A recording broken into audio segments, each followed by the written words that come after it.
Bom, pessoal, a ideia hoje é falar um pouco sobre o protocolo TFTP, Trivial File Transfer Protocol, um protocolo para transferência de arquivos bem simplificado. Então a ideia é a gente passar um pouco da história dele, o protocolo em si, funcionalidades, as implementações de servidores clientes, alguns, né? Exemplos de uso, um testezinho sobre o desempenho desse protocolo em relação a outros de transferência de arquivos, falar um pouco sobre o boot remoto, que o TFTP possibilita se fazer, questões de segurança, considerações finais e as referências bibliográficas. Então, o protocolo TFTP foi inicialmente definido na RFC 783. A proposta inicial era utilizar um protocolo simples para transferência de arquivos com uso do protocolo de transporte UDP. Então, foi projetado para ser simples, com pouco consumo de recursos, basicamente uma versão muito simplificada do protocolo FTP. Existem outras RFCs que atualizam a RFC 783, por exemplo, a 1350 define o protocolo TFTP com algumas correções, mas tem diversas outras RFCs que adicionam melhorias, as opções, então, ao protocolo.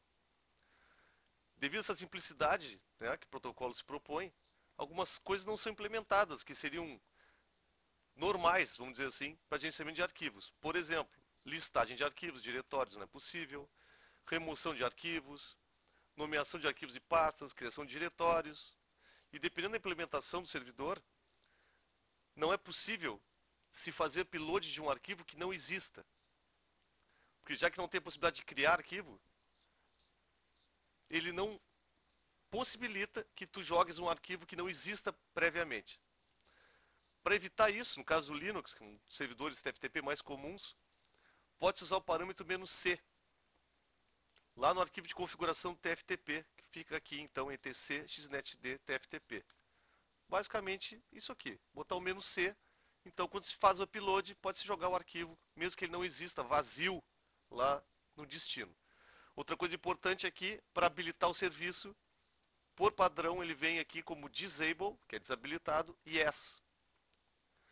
Tem que se passar para no e reiniciar o serviço xnetd.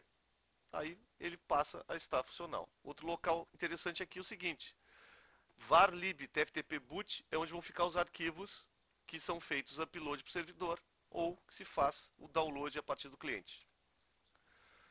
O protocolo funciona na porta 69 para contato inicial.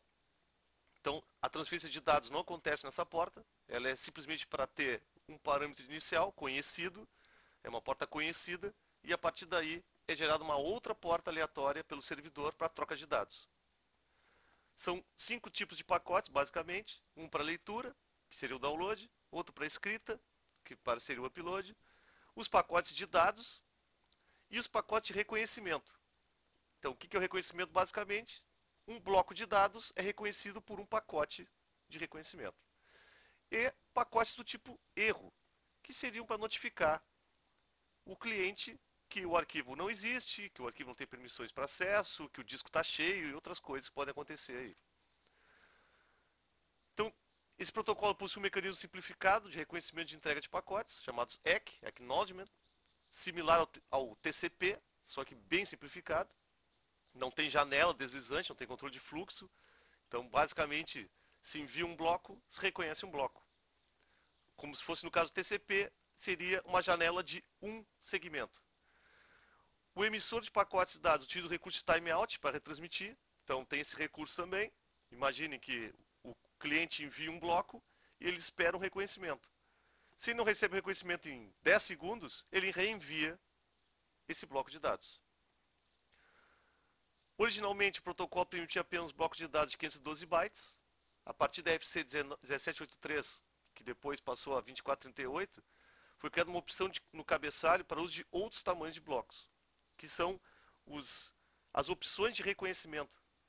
Depois a gente vai dar uma olhada ali no cabeçalho. Aqui, resumidamente, o que esse cabeçalho é composto.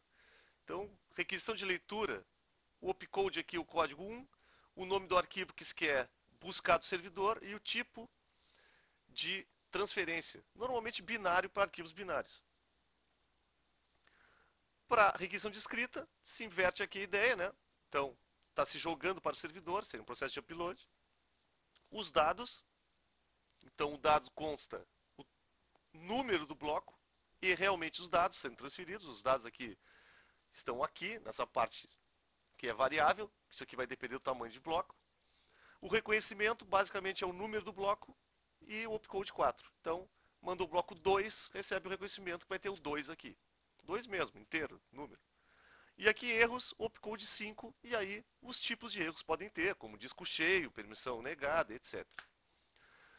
A troca de pacotes acontece bem simplesinho. Então se lê do disco o arquivo, se monta um bloco do tamanho definido, se monta esse bloco, se manda para o destino. O destino recebe o bloco e envia um reconhecimento. Recebi esse bloco.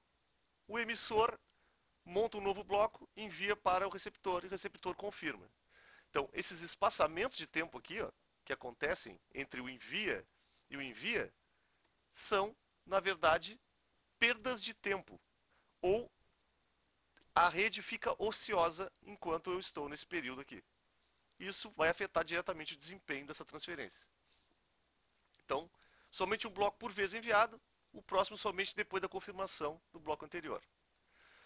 Aqui um exemplo de uma captura, sendo o servidor o IP 192.168.254.51, o cliente 192.168.254.200 e o cliente solicitando o arquivo tftp.dat.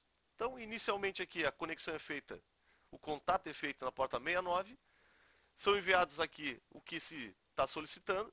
Então, basicamente, está solicitando aqui o arquivo chamado tftp.dat, o tamanho de bloco está se usando fora do padrão, 1460, o tempo de timeout aqui é 10, e o tamanho total não se tem porque eu estou requisitando o arquivo.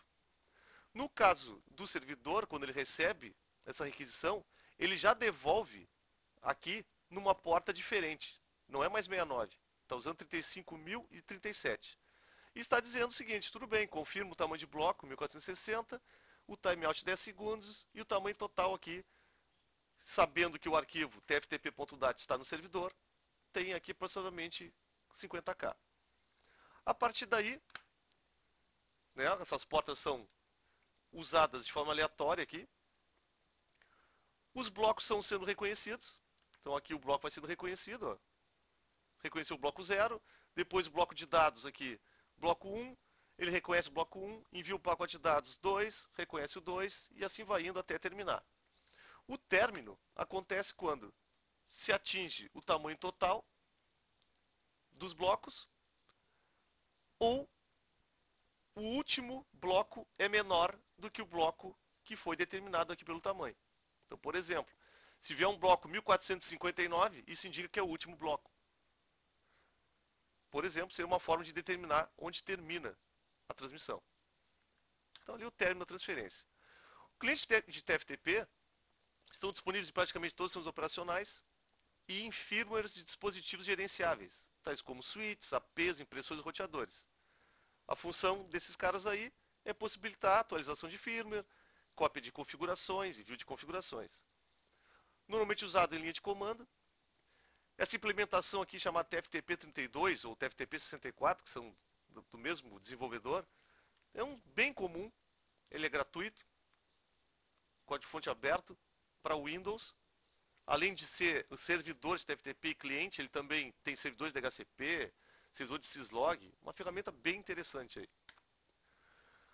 Os servidores também estão disponíveis praticamente em todos os sistemas operacionais. Os dispositivos possuem servidores TFTP no firmware para possibilitar o download de arquivos de configuração de forma automatizada. Então, por exemplo, eu quero baixar a configuração do meu roteador todos os dias às 11 da noite. Eu conecto no servidor, que estaria dentro do dispositivo roteador, e baixo essa configuração. Ou envio uma configuração, tanto faz.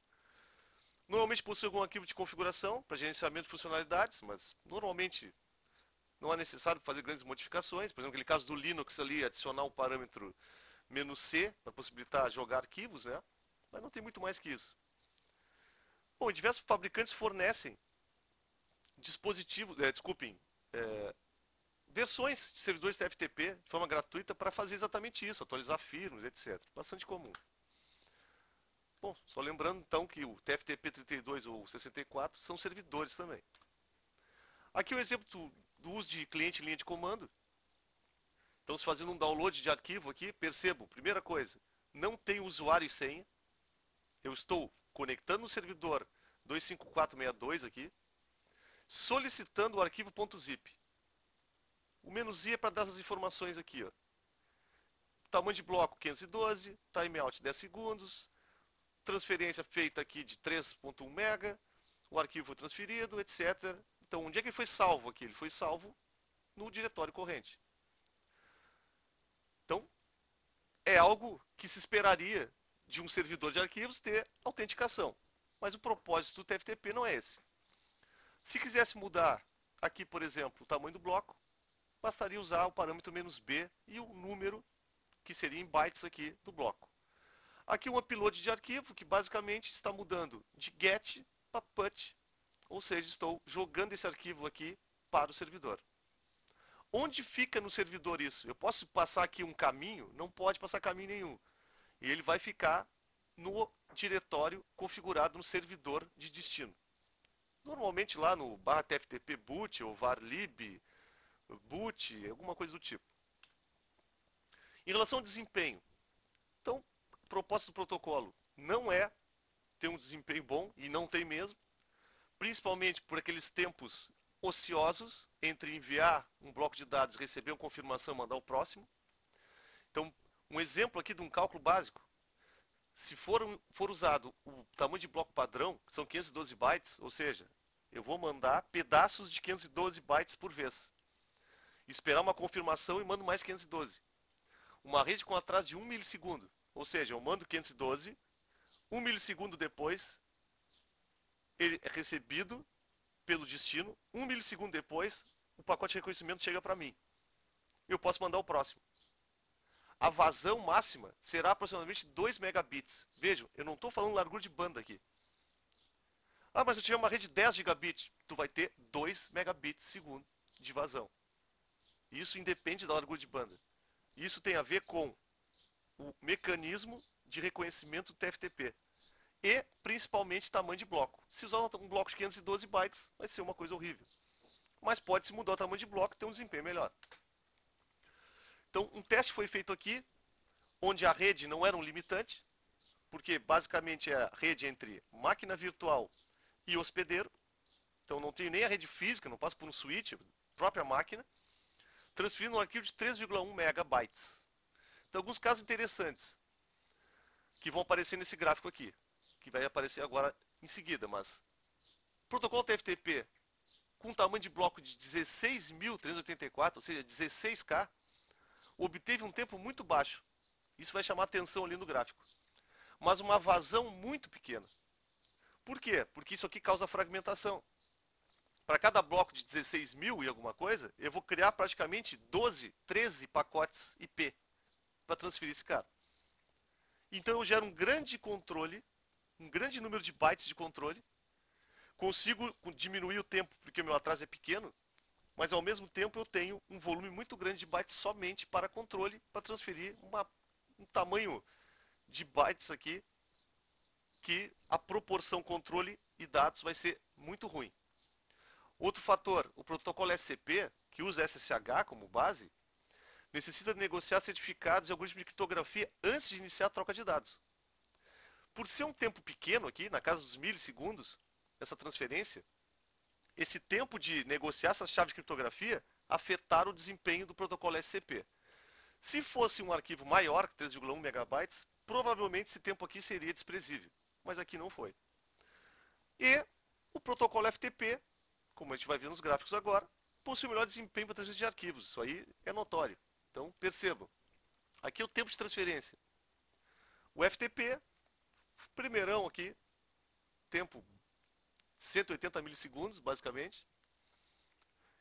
Veja o TFTP inicial, o de 512 bytes de bloco. O tempo dele é altíssimo em relação aos outros, mesmo em relação ao próprio TFTP com blocos maiores.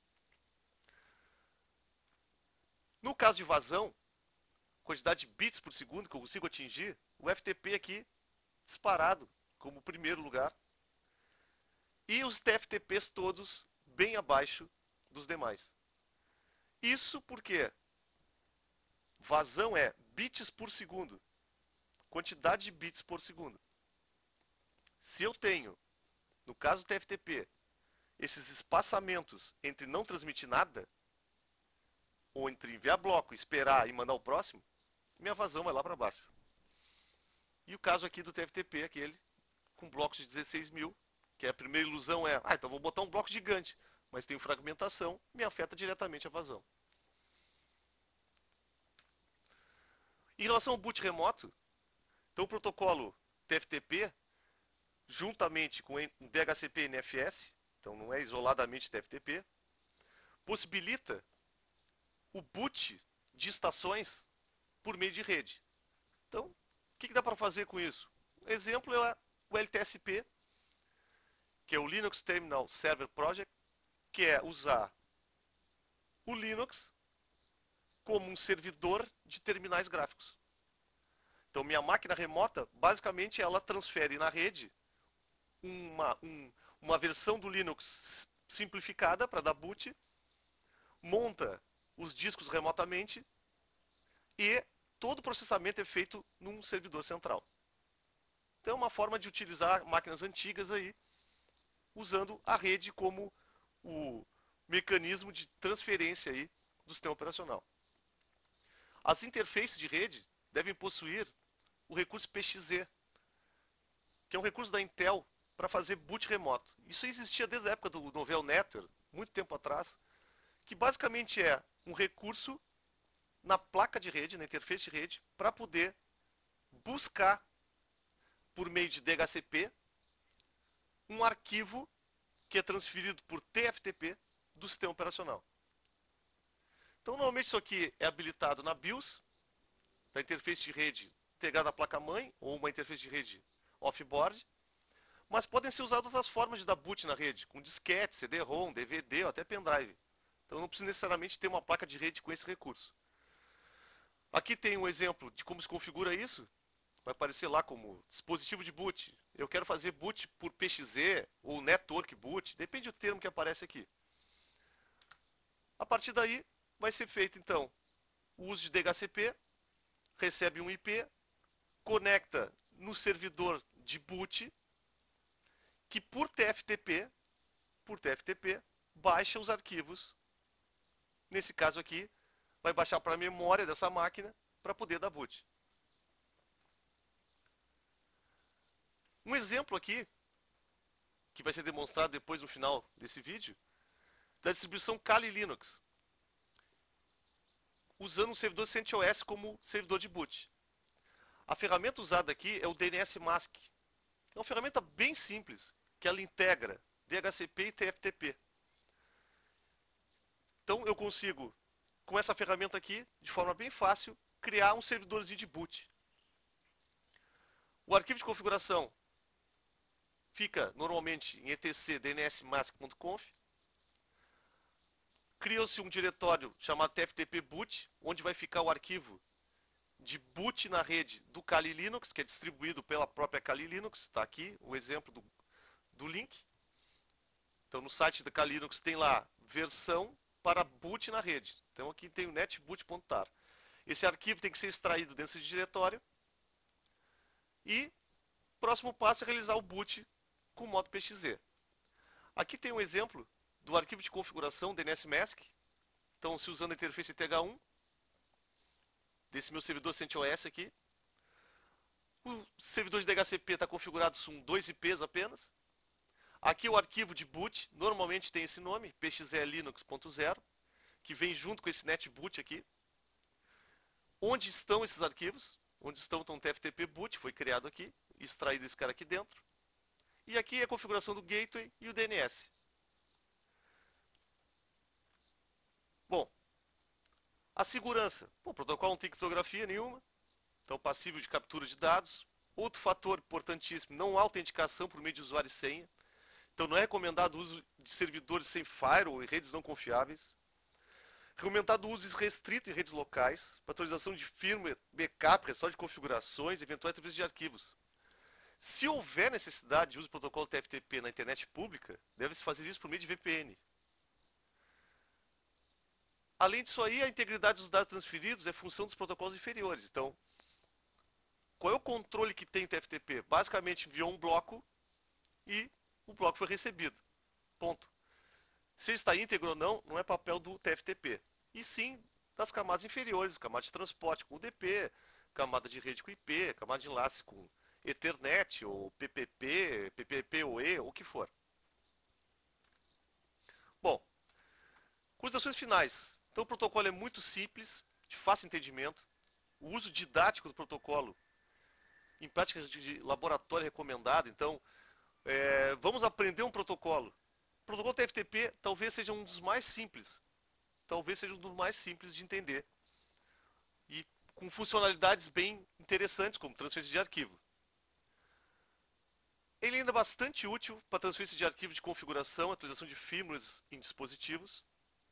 Essa funcionalidade de boot remoto é bem legal, né? Pode ser usada aí em alguns cenários que podem resolver problemas que antes seriam bem complexos. Por exemplo, aproveitar máquinas antigas e poder usar uma distribuição atual. Mas o desempenho do protocolo não possibilita o uso para arquivos grandes ou em redes com um atraso muito grande. Então, maior o atraso, pior ainda o desempenho. Sempre lembrando que esses espaçamentos, a ociosidade da rede, entre enviar um dado e receber um reconhecimento, causa todo o problema. Então, as referências bibliográficas basicamente são em relação a RFCs, que são RFCs bem simples de entender. Vale a pena dar uma olhada, são poucas páginas, principalmente a da principal aqui do TFTP. Então, uma leitura inicial, assim, para quem está ingressando na parte de protocolos, quer entender mais como funcionam as coisas, como são criados os protocolos, recomendo que dê uma olhada nessa RFC aqui. E agora vai ser demonstrado, então, o boot remoto usando o Kali Linux, uma distribuição Linux aí para a área de segurança. Bom, pessoal, então a ideia aqui é o seguinte. Foi criado um diretório tftp boot, foi extraído o arquivo do Kali Linux para dar boot na rede, então já é um arquivo preparado para isso. Veja que tem uma estrutura aqui com pxe linux.0, que vai ser lido quando essa máquina que nós vamos fazer boot aqui solicitar um arquivo para inicializar. Além disso, o diretório de configuração aqui no etc com o arquivo dnsmasq. Eu estou usando aqui no caso do VMware uma interface host only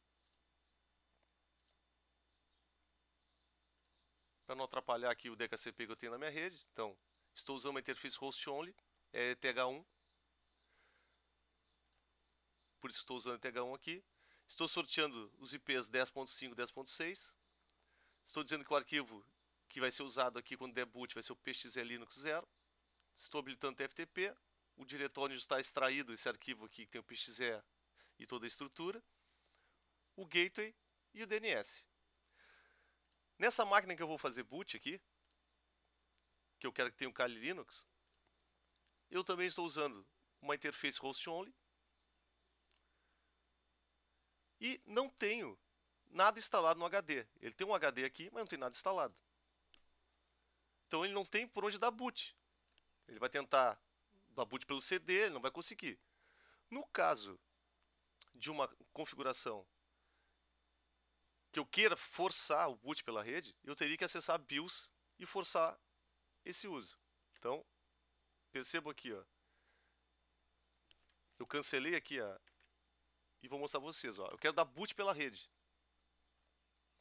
Então, nesse caso aqui, eu quero fazer boot pela rede. Network boot. Ele vai executar o agente PXE e agora ele está lendo as informações que estão colocadas aqui.